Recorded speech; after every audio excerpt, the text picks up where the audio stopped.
welcome to Our Voices. I'm your host, Angie Watson-Hajjem. Thank you so much for tuning in, and Happy New Year to everyone.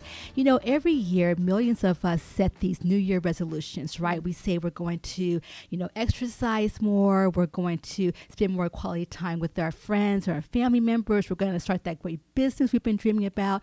And by February, 80% of us have let those resolutions just kind of go by the wayside. So why is that? Why is it so difficult for us to make good on our New Year resolutions? Well, we're going to be talking about that topic and others with the help of my guest today. Her name is Kadidja Yansane, and she is a women's empowerment coach, business coach. And she's going to tell us how we can have more success in making sure that our commitments come to life and helping us to achieve greater success in all areas of our lives. So Kadidja, welcome to Our Voices. Thank you so much, Angie. Thank you so much for having me, and Happy New Year to everyone. Yes, absolutely. So before we get into the meat of the interview, I would love for you to tell us a little bit about yourself. Share a little bit about your personal, your professional life story.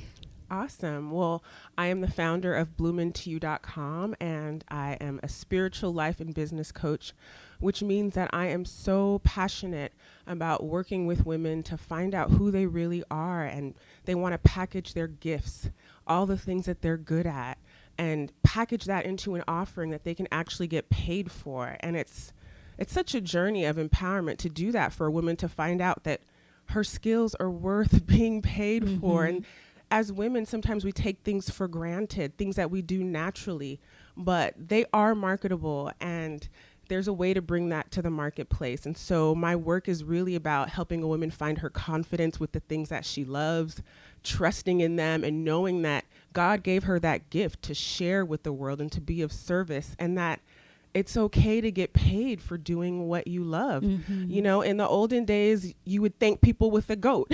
Right. You would bring cowrie shells. You wouldn't come empty-handed. If you come to someone's home, you bring them fruit. It's a way to honor people in your life. And so just noticing that it's give and receive, give and receive. And for so many women, it's so easy to give, and they need to learn how to receive. And so that's part of my work. I majored in women's studies in college. I was born here in the Bay Area. I grew up in Berkeley. I went to UC Berkeley. And growing up as a child, my parents are immigrants. They're from West Africa. And I just remember, and I have a younger brother. And so one of the things that I would deal with is be like, well, why do you ask me to do this and not my brother? So I was a growing feminist, even though I didn't know that then. But, bringing power to women's voices and being able to collaborate with men is something that I'm so passionate about.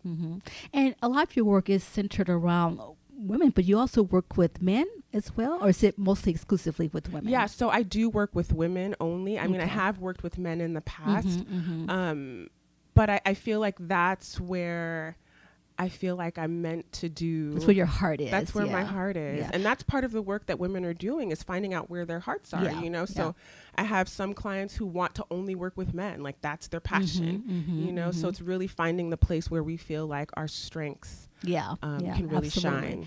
But we'll be talking about things that can benefit men as well. So I don't want the men who are listening to think, oh, this show is not for me, I'm going to tune it out, because we're going to be talking about things that are helpful to all genders, everyone. Absolutely. Right? Yeah, absolutely. So, as I mentioned at the top of the show, by the month of February, all those great, commitments that we made, that we're going to make all these great changes, they're just kind of like thrown out the window by the month of February. We have such a hard time fulfilling those New Year resolutions. Like 80% of them fail. Why is that? Well, that's a great question. I think that the holiday season is such a ripe and fertile time. 365 days are closing, and we're aware of like, oh my God, this chapter's ended. Have I done all the things that I want to do? And then there's just this sense of, I'm only here on planet Earth for a finite period of time. And then that gets generated and activated during the holiday season. You're like, I want to do this before I die. And so there's all this enthusiasm. We're celebrating everything that we've gone through. And then there's all this hope. However, I think that sometimes people make resolutions, they can be really shame-based, which means that like, oh, they're beating up on themselves for all the things that they didn't do in the previous year.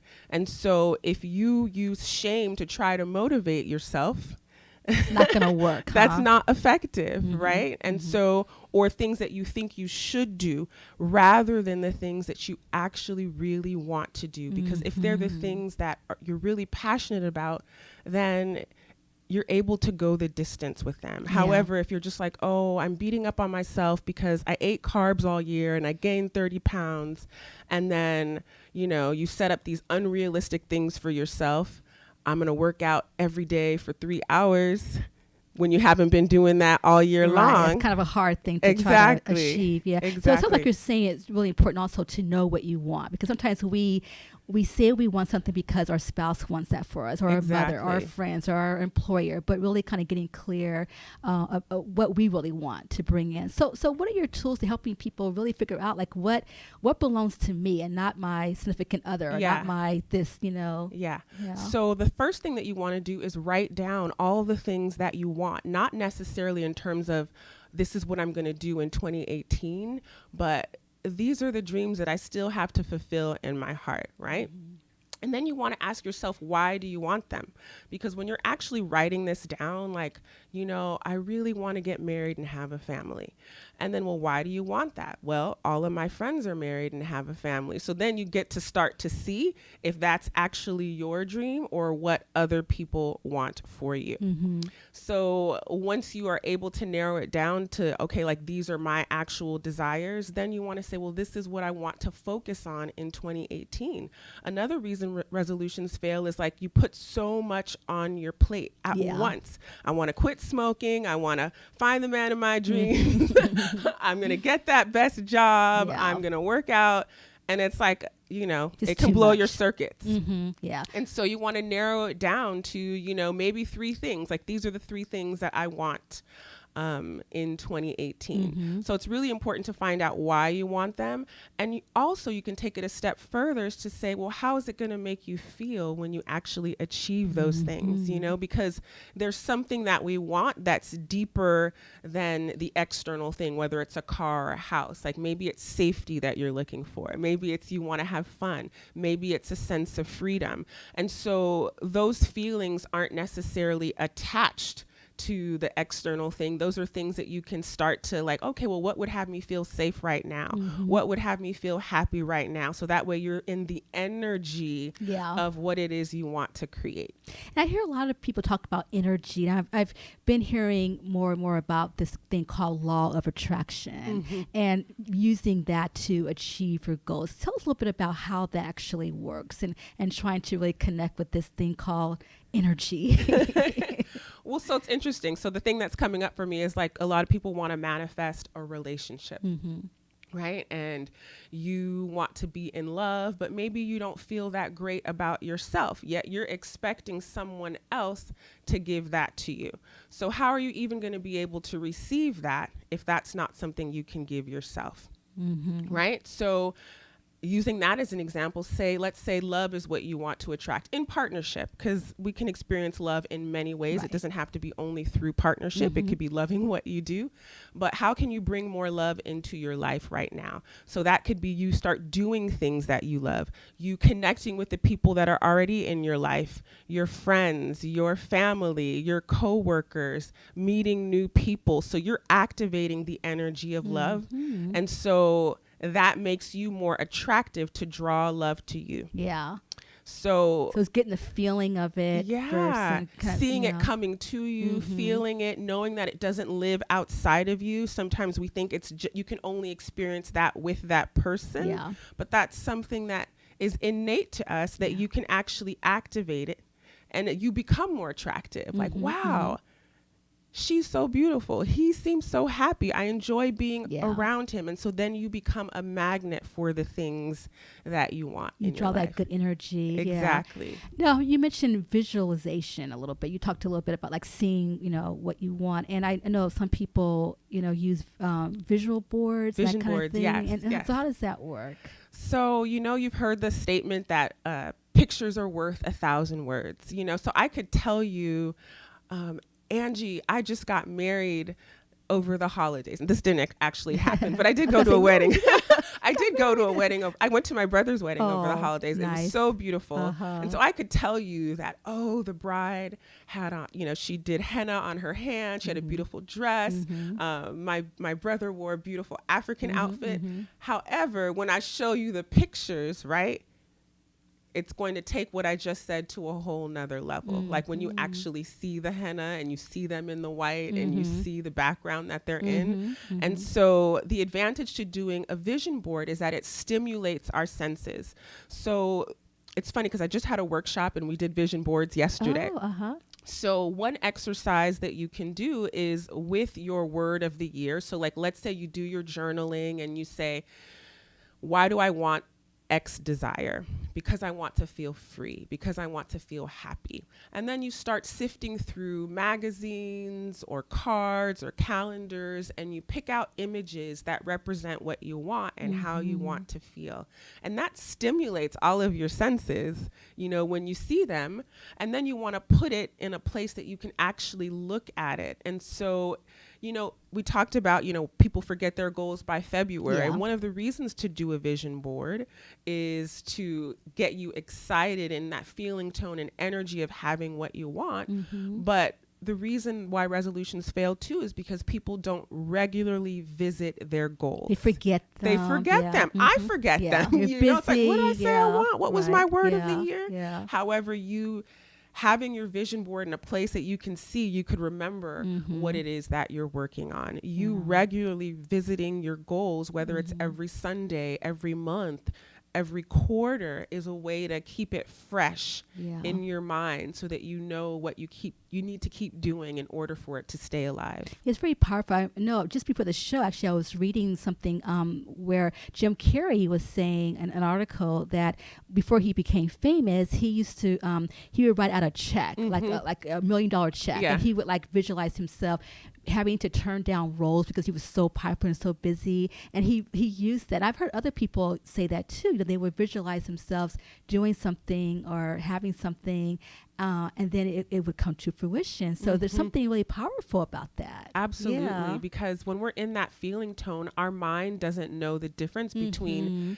it being what's real, what's not real, and what's not real, right? So when you're able to do that for yourself, it's like, I saw that. I heard that interview with him and how he did manifest that $1 million. I think he actually dated the check and he manifested that money for, I think, the movie The Mask. So that brings another point is that you want to set time limit for when you want to achieve your goal. And sometimes people are afraid to set goals because they say, well, I don't want to set a goal because what if I strive for it and it doesn't happen? Or what if I fail? But the truth is that we don't necessarily have control over when something happens, but we want to do our part, right? And you're more likely to get closer to where you want to be if you actually set a goal versus if you don't set a goal, because that's when life just happens to you. And so if you want to create your year, if you want to create your 2018, you want to set some markers of achievement.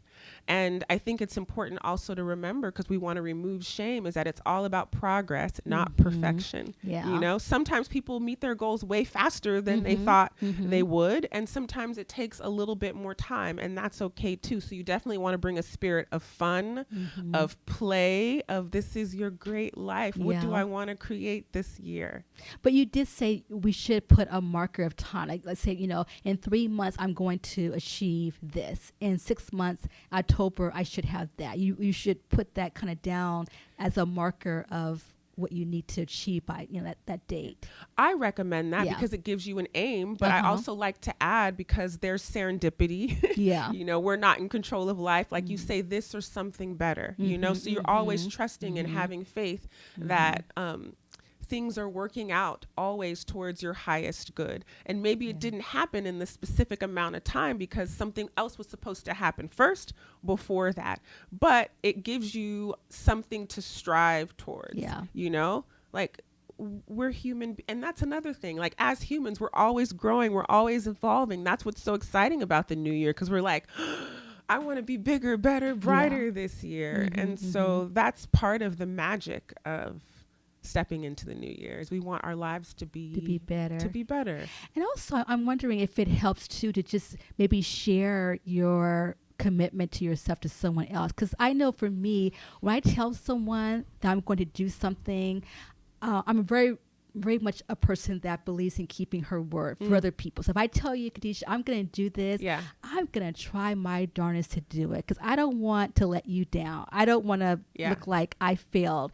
So I wondered if that would help too for some people, maybe to tell someone, this is my goal, this is what I want to do, I'm sharing this with you, and maybe you could help me, keep me accountable for that. Or, that's a tool I use a lot in my coaching practice. And it depends on the person, right? Because some people will follow through on what they say and some people won't. Right. And so you're kind of raising the stakes. Yeah. You know, when you say, well, why don't you post it in a Facebook group? Or why don't you tell this person that you're going to do it? Because, we tend to care about what other people think, and you don't want to be a punk, right? Right. So like, right. well, I said I was going to do this. Exactly. So it definitely ups the ante. And I think that's a beautiful thing, because that's you showing up for your dream, So anytime you say something out loud to someone else, to an accountability buddy, public accountability, it raises the bar for you. Yeah, it makes it very real. Like, okay, I'm telling the world this. I got to step it up and make it happen. Yeah. So you mentioned you had a workshop recently where you worked with women. Tell me a little bit about what you guys did in your workshop and how you helped the women there with their goals. Interestingly enough, January is a time where people are like, they're moving really fast, and they think they have to move quickly. And so the first thing we did was slow down and to take a look back at 2017 and really give yourself a chance to digest what happened. What are the things that you didn't do that you wanted to do, and why didn't you do them, and how did you feel about that? Let's really take the time to celebrate 2017. Usually when we have goals, I found that you'll accomplish them and you'll forget because you're on to the next thing. So really taking the time to do inventory and look through 2017 and see what happened. What did you accomplish? Did you celebrate it? Even if just to yourself, the excitement of what you accomplished.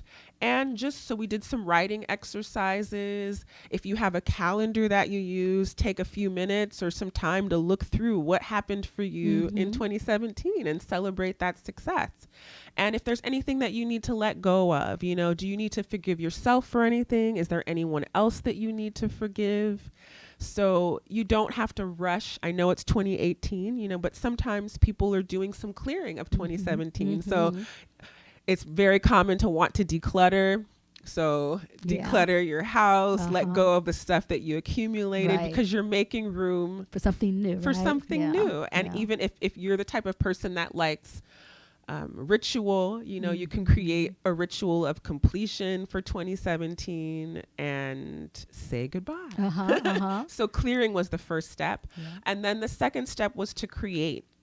So, what are the things that you feel like you want to create in 2018? Is it a relationship? Do you have health goals? Do you want to start a new business? And the exploratory questions that we talked about further, like, why do you want to accomplish those things?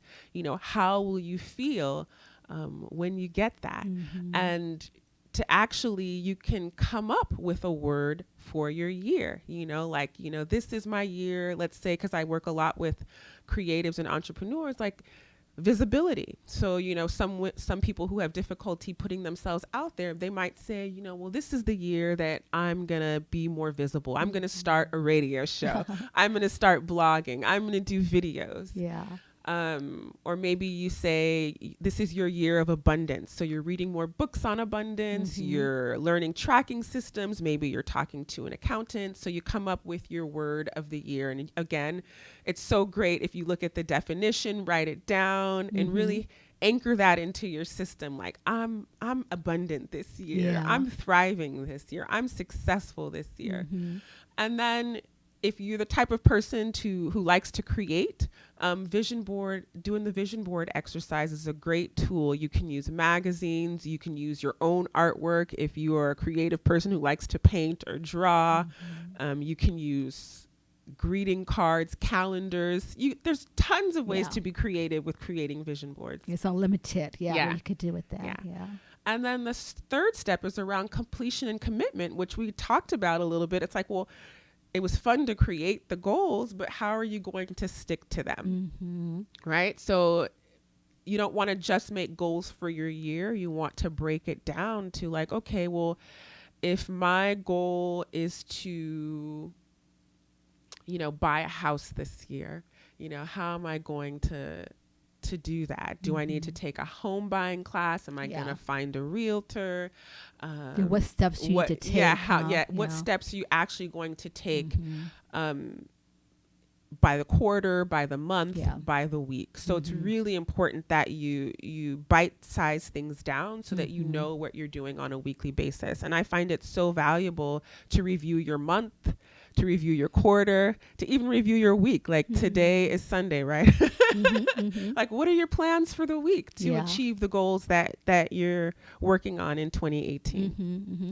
Let's talk a little bit about how sometimes negativity gets in the way of us achieving what it is that we want to do. Because a lot of us just really beat ourselves up, putting ourselves down, and that it's not good. I can't imagine good things coming out of that. Yeah. So what can you tell people that are having a real issue with, I guess, not having that compassion for themselves? Yeah. And how do you get to a point of where you feel good about who you are? Because when you feel good about who you are, I think you talk about that energy, you have that positive energy and you attract better things. But so many of us are just kind of in this rut, and and it just kind of bars us from getting where we want to go in life. Yeah.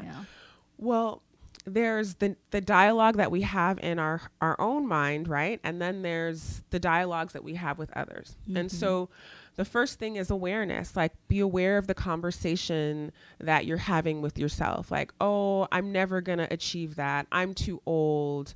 Or, I didn't go to college. Or I'm not good at sales. Or I'm not good at, you really want to pay attention to the conversation you're having in your mind. And the best way, I think, to do that, if you aren't someone who notices your negative, because a lot of times people aren't aware of it. Right. They just think that it's normal. It's just normal, right? So if you actually write down how you feel about it. So like, let's say your goal is to manifest your soulmate in 2018, right?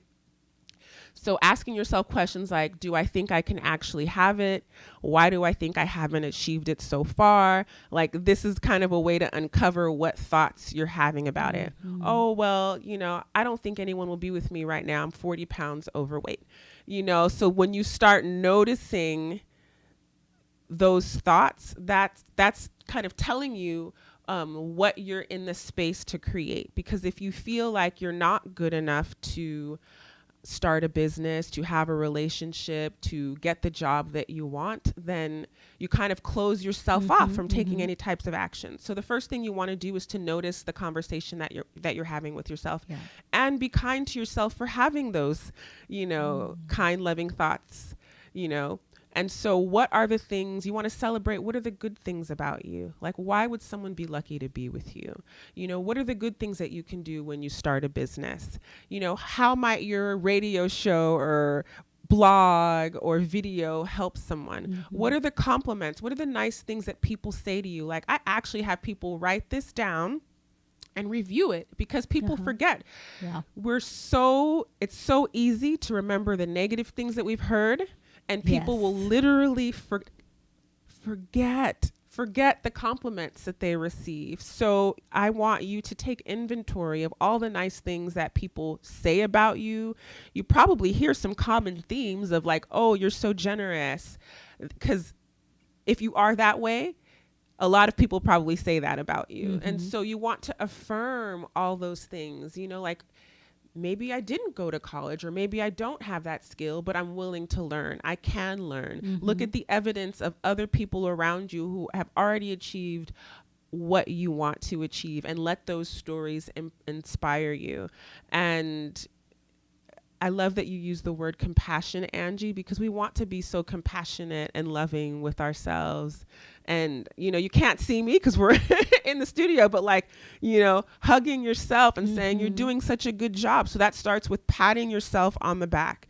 Like, I've had clients literally email me things that they're acknowledging themselves for on a daily basis for a period of time, just so that they could get in the habit of acknowledging themselves rather than criticizing themselves. So one of the things that you can do is to daily acknowledge what you did. And it doesn't have to be like, oh, I wrote a blog. It could be, you know what?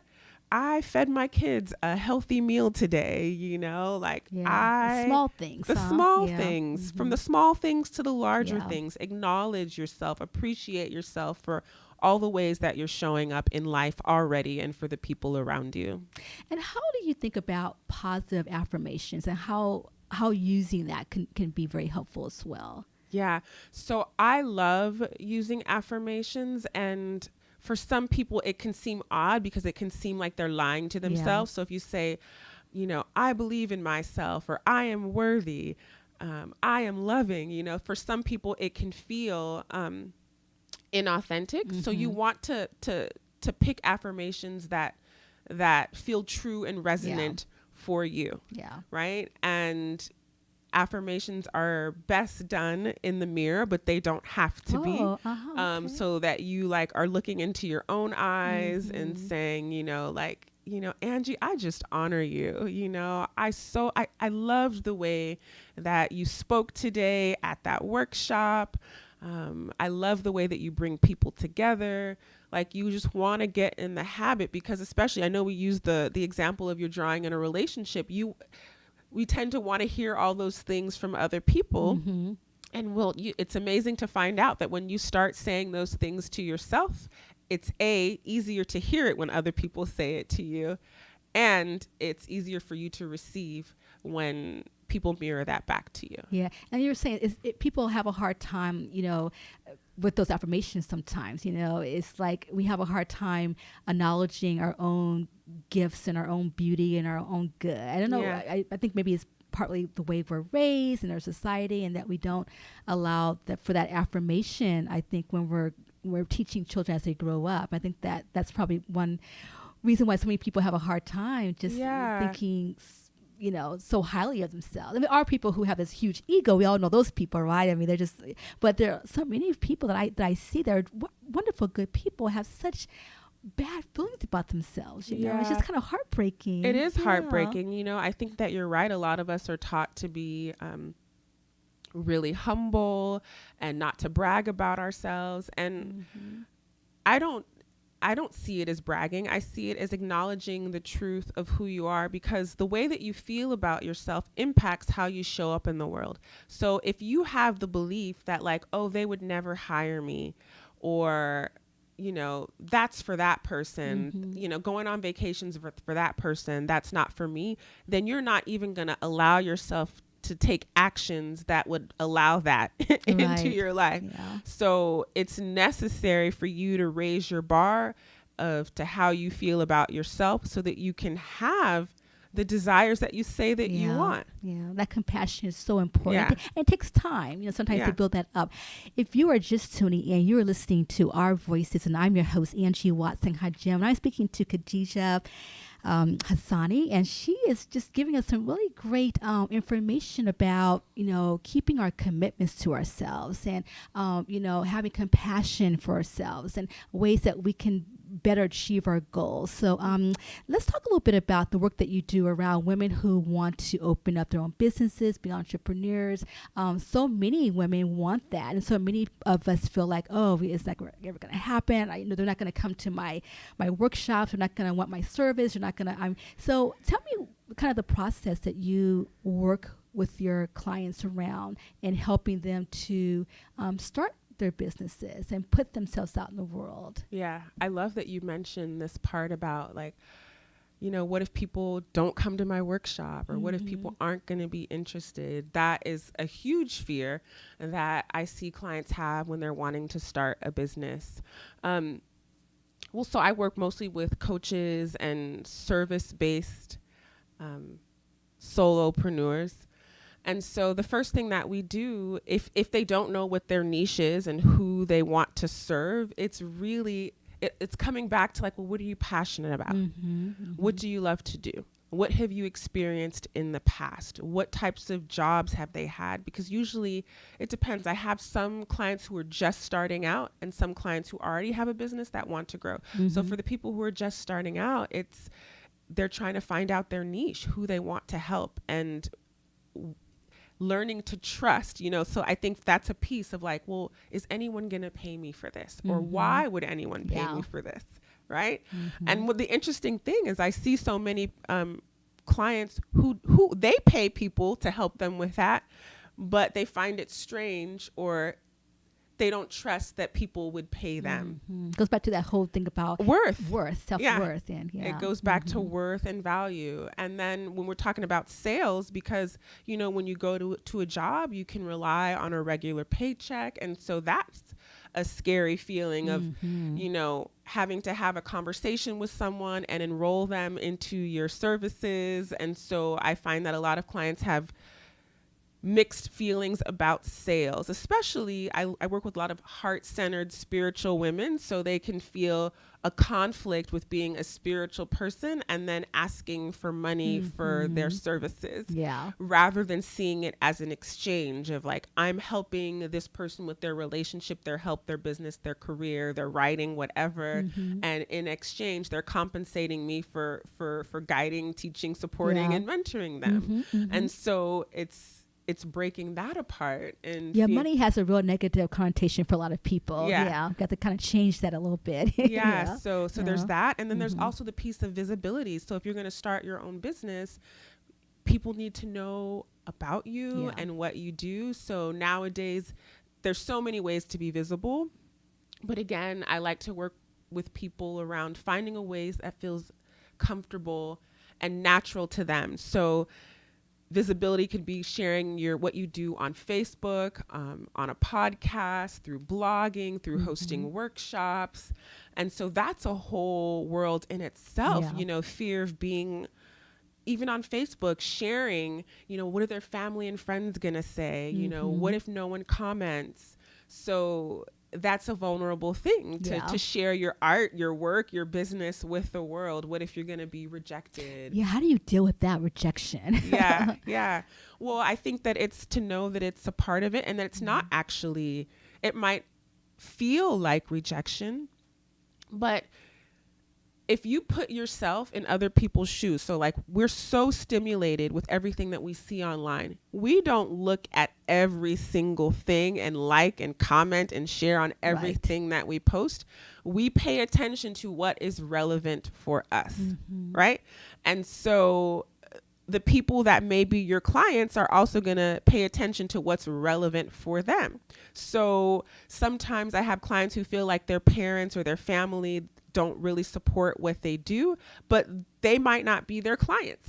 And so it's really about, that's why we start with the niche, like who do you want to help, and then finding out how you can communicate with them and be in touch with them, right? So it may not be, people might not be interested or care about what you're doing, but if you focus so much on that is not going to help you. You want to focus on, okay, this is who I'm meant to serve. This is what I want to help them with. And if you put your energy and attention there, that can help. I also want to say, since we talked about workshops, and that's a fear, like I'm going to host something and no one's going to show up. The truth is, you're right. Sometimes the turnout can change. And I want to say, like, I've had workshops or events where 1 or 2 people showed up and those people became clients, right? So sometimes we can get stuck with thinking like, oh my God, this person has 10,000 fans and I have 3,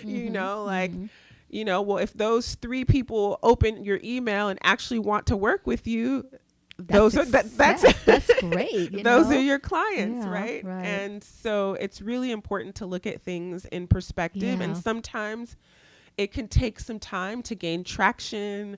I know for myself, there was a time where I was hosting weekly women's groups. And so, you know, when people need to see something several times before it clicks. And I'm so glad this is coming up, is because one of the things I hear a lot is a fear around bothering people.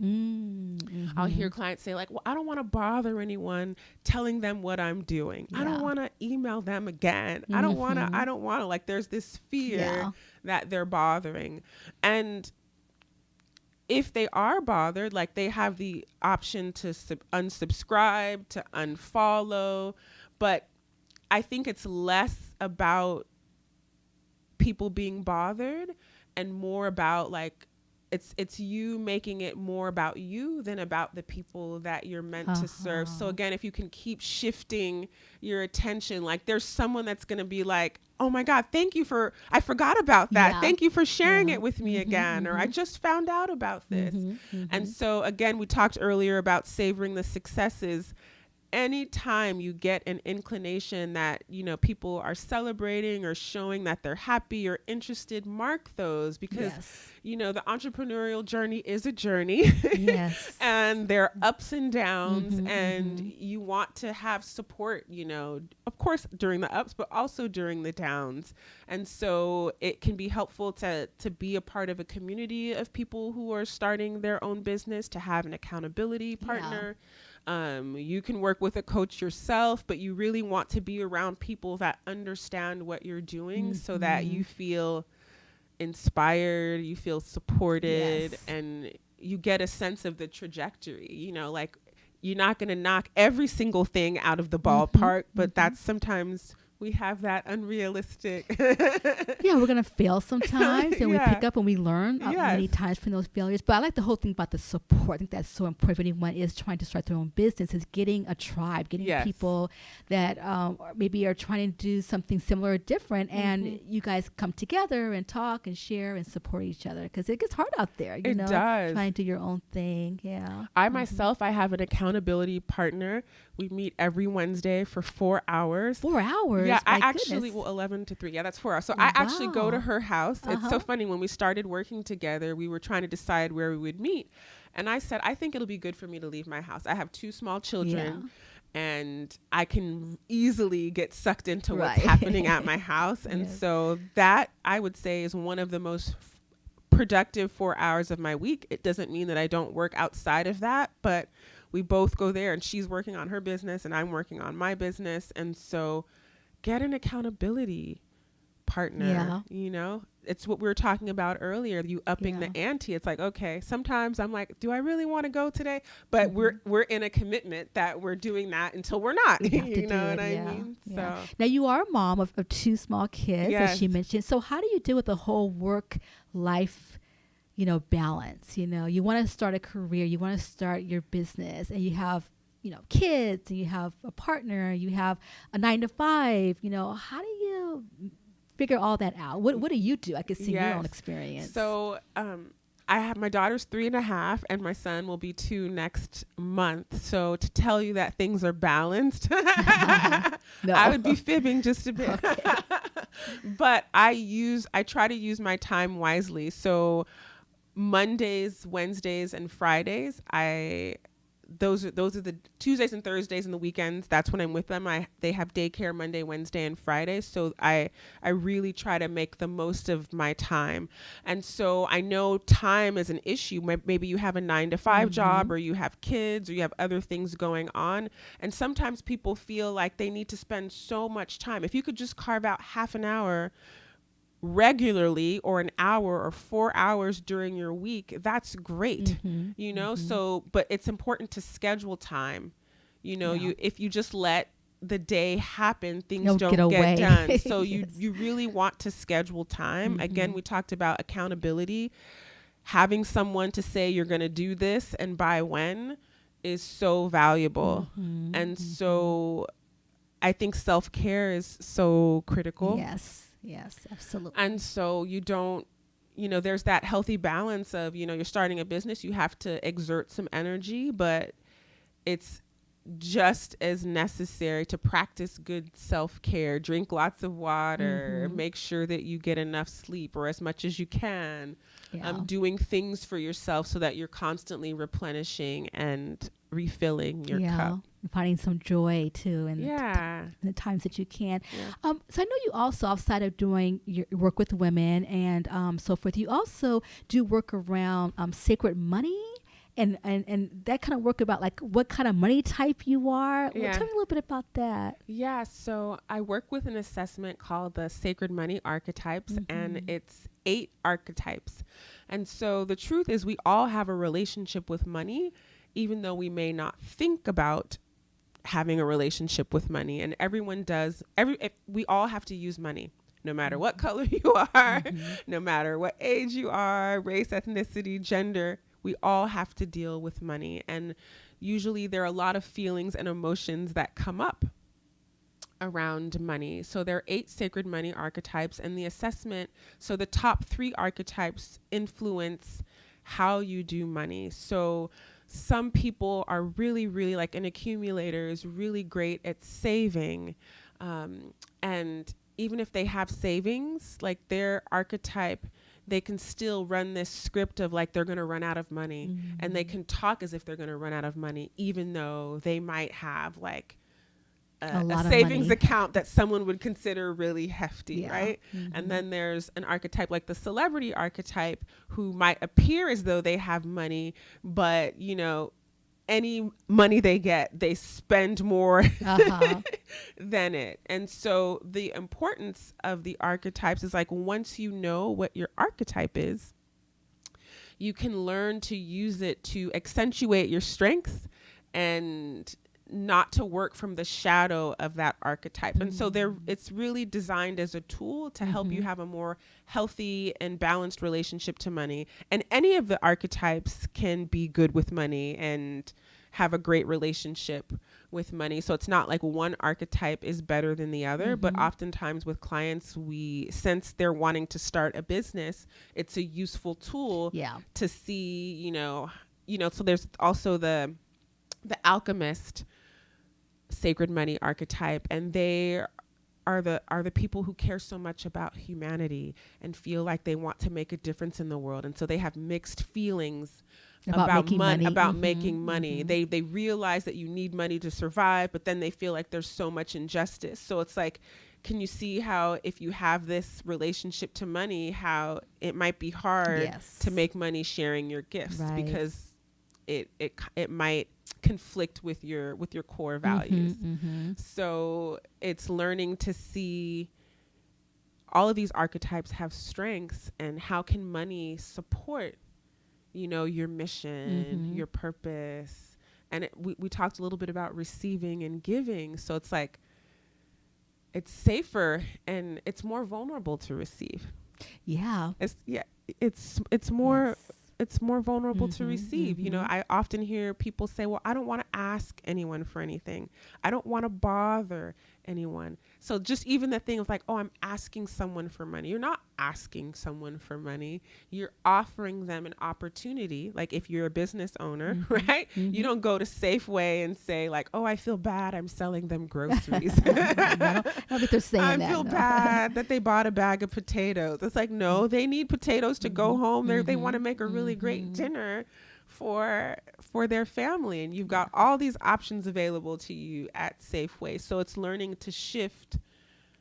Money is something that we're going to have to deal with whether we want to or not. And it's so interesting because I know you use this with women who are starting their own businesses, but it could be very helpful for anyone. If you're in a marriage relationship, like to know what your type is, your money type is. Absolutely. I love that you brought that up, because we usually tend to polarize around money. So maybe you have someone that's more of a spender and someone that's more of a saver. And then that can create a lot of discord and conflict. But if so some of the skills of those two types, so it's like, oh, wow, well, what are the benefits of being with someone that's a saver? Like, oh, okay, we know we're going to be able to retire comfortably, or we have money to go on vacation, or maybe we've planned for our kids to go to college. Mm-hmm. So that's a strength, Yes, right? Even though it might absolutely. be an annoyance to Right. the spender, right?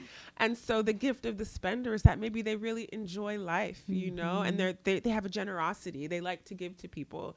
Maybe they like to buy gifts, or maybe they like to make things beautiful. So if you can learn and accept that there are strengths in each of the archetypes, but then, you know, the saving can go into like hoarding, Yeah. right? And the spending can go into To like debt, into right? severe debt, Yeah. you know, where you Mm-hmm. lose things, Right. right? Yeah. So how do you find that harmony, Yeah. The balance. that Yeah. balance within the archetype? Yeah. So So I want to go back, just talking a little bit about, the whole goal making and, achieving, your dreams and so forth. And I just want to ask you, what does, in your mind, what does a successful life look like? a successful life for me is one where I feel fully self-expressed in every area of my life, where I'm sharing my gifts, my love of writing, of speaking, of coaching. My kids are happy, they are thriving. It includes travel, it includes deep connections with my friends, with my family. I love that you asked this question, because that's one of the first questions that I ask my clients, because once you realize what success is for you, like sometimes people find out that they already have it. Mm-hmm. Do you know what I mean? It's just Yes. like, oh, well, Yes. success for me is having a home that I love. Yeah. But maybe they're measuring themselves against a success they're supposed to have. Mm-hmm. So success for me is doing the work that I came here to do. Yeah. And it means learning, becoming a more spiritually evolved, actualized person. Yeah. Yeah. And the reason why I asked that question is because I know that question sometimes is asked of people. And it's amazing. You don't often hear people say, well, success is me being a millionaire, me being rich, having lots of, I mean, that is something that's sometimes it's important. But the thing about having fulfilling work, having good relationships, having a home, those simple things, I think that, we talk about a successful life. It sometimes isn't so big. It's sometimes just very small things that are very sacred and important, Yeah. And it's interesting because, the word abundance is coming up for me. And I think that we want to be abundant in every area of our life. And then I think that when we get into like, it's not the money itself, it's money as a tool. Like maybe you want to travel, maybe it's for your children's education. So one of the things that we do in the sacred money work is like, what do you want? Like if you had $1 million, what would you want to do with it? Right? So it's just a tool and a vehicle to be to create more of who you are and what you want in your life. And I think that the more we look at it that way versus, I just want cash. It's not about getting a bunch of new stuff. It's just really kind of being able to express more of yourself and have more joy in the world. And maybe that is through traveling or helping other people, but it's not so much about buying stuff, like the physical material stuff. Well, I think it's okay to buy stuff, like stuff is, your car or an experience that you want. Maybe you want to go on a cruise. Like, how do you go on the cruise? You pay money to go on the cruise. Or maybe it's education. And how do you have education? You pay for your education. And so when we realize that the money is is an access, it's an entry point, I think that might be able to shift how we feel about money. Yeah. So let's talk a little bit about your business. I wanted you to give out your website to our audience and talk to people a little bit about some of the work that you offer. Yeah, I'd love to. So if you've enjoyed what I've shared here today, there's so much more I have on the topic about setting goals and manifesting your desires. You can find me at bloomintoyou.com. If you are someone who has so many gifts that you feel like you want to create into an offering and be abundantly compensated for it, I would love to talk with you about how I could support you in doing that. And you can actually take the Sacred Money Archetype quiz on my site by going to bloomintoyou.com/money. Again, that's bloomintoyou.com/money. And you can take the quiz and find out what your top 3 archetypes are. And you can post, there's a link in the Facebook to post what your types are. And so I'd be happy to speak with you about your Sacred Money archetype. Wonderful. So in talking about New Year resolutions, I can't let you get away without me telling, or you telling me in our audience, what are your New Year resolutions? Do you set them for yourself? I do. So this is like public accountability here, right? Yeah. So I want to write my first book. Oh, well, tell us about that. Okay, that's a big one. That is a big one. Yeah. And so do you see how I could have chosen not to say that, yes. Right? So it's funny what we do, right? So we can selectively pick what we say, because if I just keep it to myself, then if I don't do it, no one's gonna know, right? Now, right? Know. Yeah. So now I'm like, oh wow, it's January 7th today, and I said on the radio that I'm writing my first book. Yes. So my business is called Bloom Into You, and it's all about coming into yourself as a woman, right? Mm-hmm. And so I want to address those topics about finding your voice and stepping into your power and bringing your gifts to the world, and what my journey has been and what my journey with clients that I've worked with has been. So I said it on the radio. Wow.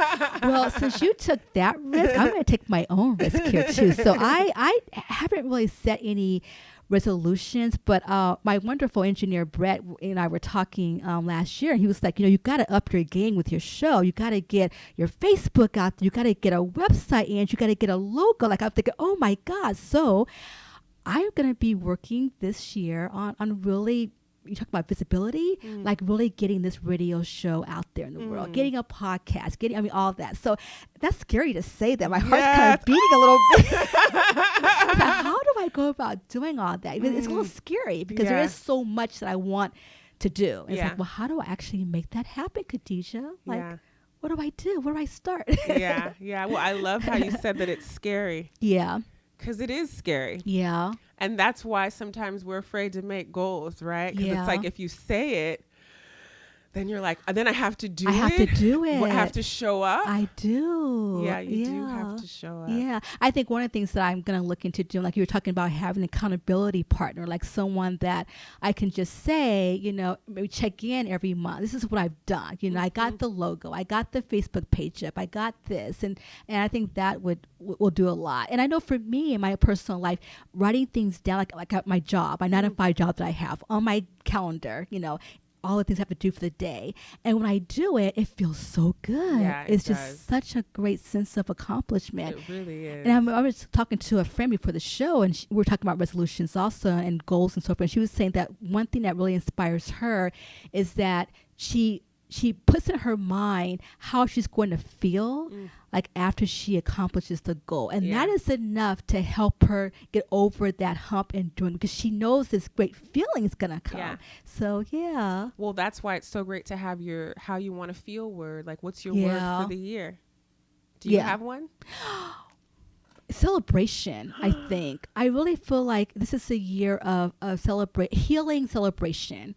So healing a lot of, baggage and celebrating, my life and the things that I'm hoping to accomplish, like every step of the way. Just really, like you talked about, acknowledging yourself and affirming yourself, just doing a lot and having fun. That's a good resolution too. It sure is. Yeah. So as you think about, your business and, your book, where do you see yourself in the next, few years down the line? Where do you want to be? Besides being a New York bestseller author. Yeah. Well, I want to continue doing more of what I'm doing. So that is private coaching. I want to do more workshops, speaking. I love speaking. And so I think the only difference would be to grow internationally. Oh, Oh, okay. Yeah. Yeah. So doing work overseas, other countries and so forth. Absolutely. Yeah. I know that your parents are immigrants. They're Yeah. from West Africa. And just in thinking about resolutions, is that something that is common in West Africa where your parents are from Guinea? Is that right? They're from West Africa, from yeah. Guinea. Yeah. So is that something that the New Year is a big holiday, and yes, people all care over the about, world, you know, yeah. all over the world, like care Yeah. about like this is a fresh opportunity to start again, Yeah. and to be hopeful about the new year. So it's kind of an international thing. I mean, resolutions isn't just something that is kind of an American thing. You're saying No, that I just, think yeah. it might not be called like my resolution, but like But they're there's thinking more of about like just even the goals. way you celebrate, Yeah. even the way you speak to people after the new year is like you're wishing them greater health and happiness and joy. So I think it's a very prayerful, potent time that we can Yeah. keep alive by Yeah. checking in regularly, Yeah. whether that's monthly, quarterly, you know. Yeah. Yeah. Yeah. So we've been talking about New Year resolutions, and we've been talking about keeping our commitments. And so another number of things we talked about, and just kind of going back, reiterating what we talked about, being clear what you want. Making sure that your goals are not going to be just so unattainable. So you want to set goals that are going to be realistic. Heard you say that. Having someone to support you, talking to people, having someone to make you accountable to those goals and helping you. We talked about vision boards, how important it is to see what it is that you want. Talked about affirmations and feeling good about yourself, law of attraction, attracting good things. A lot of different tools out there in helping us to achieve what we want to do. But the one thing that I think the thing that really stuck out for me is the whole thing about how important it is for us to have compassion. So even if we do make those goals, we're making these goals right now in January, it's okay if it's December 2018 and we haven't achieved them. It's okay. I mean, the thing is just making that intention of working on them, right? I mean, it's not like we want success, but if we don't get it, it's like not beating ourselves up for that, for that failure. Well, I think that what I want to say is that you want to, I think it's important to not measure success, not just by the attainment of the goal, but you showing up for the goal.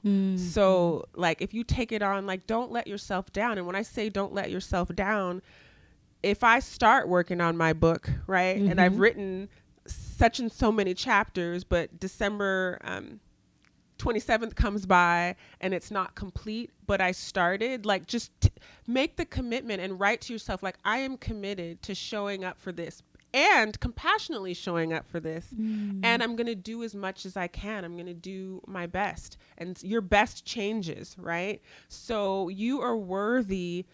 You are a worthy person to show up for. And we talked about progress, not perfection. Yeah. So show up as much as you can for your life. That's and a success, that's right? a success. Yeah. Like, your goals create your life. And if you don't like the word goals, because some people don't like the word goals, if you prefer intention, if you prefer desire, vision, whatever you feel like activates you, use that. Yeah. Find your own term that works for you. Yeah. Well, Kadidja, it's been so wonderful having you come on the show and talk about all the great information that you've had to share with us about setting goals and commitment and so forth. Why don't you tell the audience once again how to get a hold of you? Sure, you can get a hold. Thank you so much for having me. It's been so much fun. It's been great having this conversation. So you can get a hold of me at bloomintoyou.com. Again, that's bloomintoyou.com. And if you want to take the Sacred Money Archetype Assessment, you can go to bloomintoyou.com/money. Wonderful. Well, thank you so much for coming on the show. It's been a pleasure having you. I'm looking forward to that book next year too. And I'm looking forward to your podcast and you being all over. I said I gotta do it now. I said it. Okay. Thank you once again. And thank you for tuning in to Our Voices. I hope that you enjoyed the show. Hope you come back and tune in next time. Until then, I am your host, Angie Watson-Hajjem. Take care. Goodbye.